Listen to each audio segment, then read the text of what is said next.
Salam sejahtera bagi kita semua.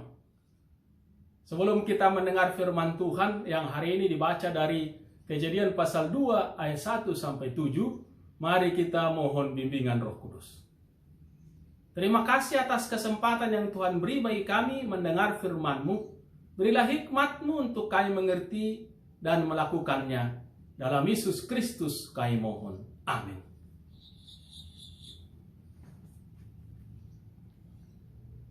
Demikianlah diselesaikan langit dan bumi dan segala isinya.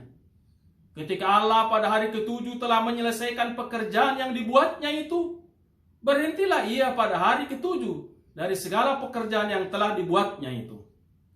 Lalu Allah memberkati hari ke-7 itu dan menguduskannya, karena pada hari itulah ia berhenti dari segala pekerjaan penciptaan yang telah dibuatnya itu.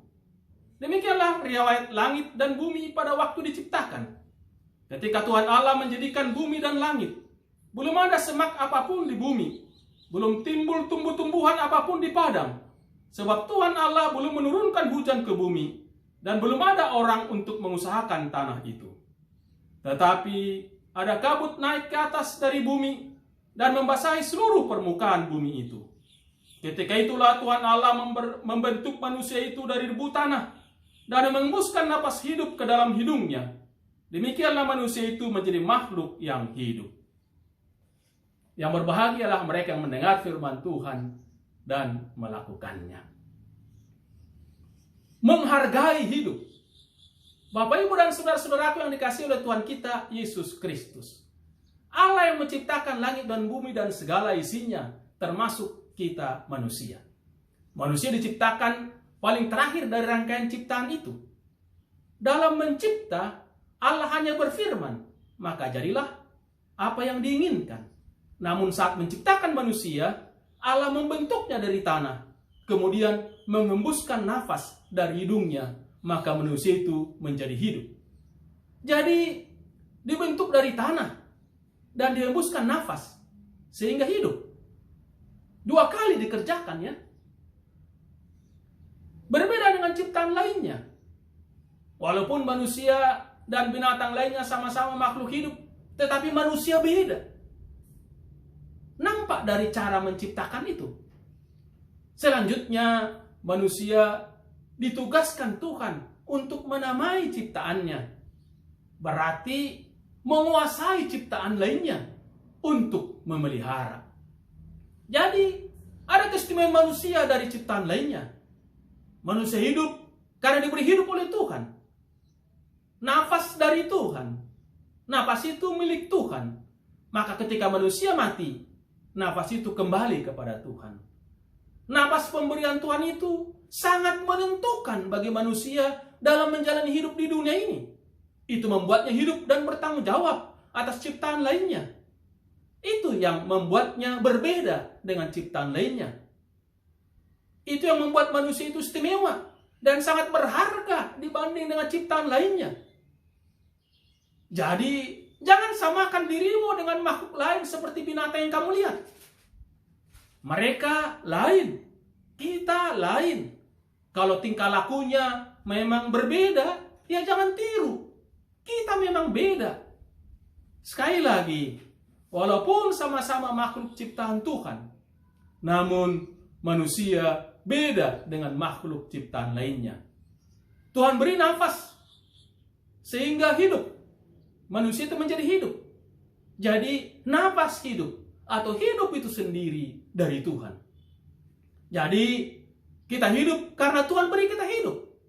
Yang berhak mengambil hidup kita hanya Tuhan. Dan sepanjang Tuhan mau kita hidup, kita akan terus hidup. Hidup kita adalah pemberian Tuhan. Kita, siapapun, tidak berhak mati atau mematikan orang lain. Sebab yang menentukan kita mati atau hidup adalah Tuhan. Corona juga, wabah yang sekarang ini terjadi, tidak berhak kalau Tuhan tidak izinkan. Maka kita harus melaporkan keadaan kita kepada Tuhan saja, pemilik hidup kita. Adalah keliru bila ada orang yang mau mati atau mematikan orang lain, apapun alasannya. Atau dengan kata lain, itulah perbuatan jahat di mata Tuhan. Maka dia akan berhadapan dengan Tuhan. Sebab Tuhan yang memberi hidup bagi setiap orang. Yang pasti Tuhan ingin kita hidup, kita ada di dunia ini. Karena itu yang patut kita lakukan adalah merawat hidup, merawat kehidupan ini, menghargai hidup yang Tuhan anugerahkan kepada kita. Bagaimana caranya? Mengisi, menjalani hidup sesuai kehendaknya, menjauhi larangannya, dan menaati perintahnya. Hanya itu? Berarti hanya untuk kepentingan Tuhan? Tentu tidak. Tuhan juga ingin kita hidup bahagia dan damai sejahtera. Itu rancangan Tuhan bagi kita. Namun, biarlah bahagia dan damai sejahtera yang kita harapkan ada dalam Tuhan. Jangan meninggalkan Tuhan. Jangan hanya kepentingan kita lakukan dalam hidup di dunia ini. Jangan cari kesenangan di luar Tuhan. Saudara-saudara, banyak orang yang menjalani hidup hanya memikirkan diri dan kepentingan atau keinginannya. Mau ngapain terserah. Menurut dia, yang penting tidak merugikan yang lain. Memang benar bahwa salah satu yang dikehendaki Tuhan adalah tindakan yang tidak merugikan orang lain. Tetapi juga supaya Tuhan yang dimuliakan. Sebab Tuhan beri kesempatan kita hidup untuk menjadi saksinya di dunia ini. Kita diharapkan memberitakan kebaikan Tuhan kepada yang lain. Perbuatan Tuhan yang menciptakan langit dan bumi serta segala isinya, termasuk yang harus kita beritakan. Kita semua adalah ciptaan Tuhan. Dia ingin kita ada di dunia ini. Tentu kita patut syukuri perbuatan Tuhan yang mengadakan kita. Mari kita menghargai hidup yang dianugerahkannya itu.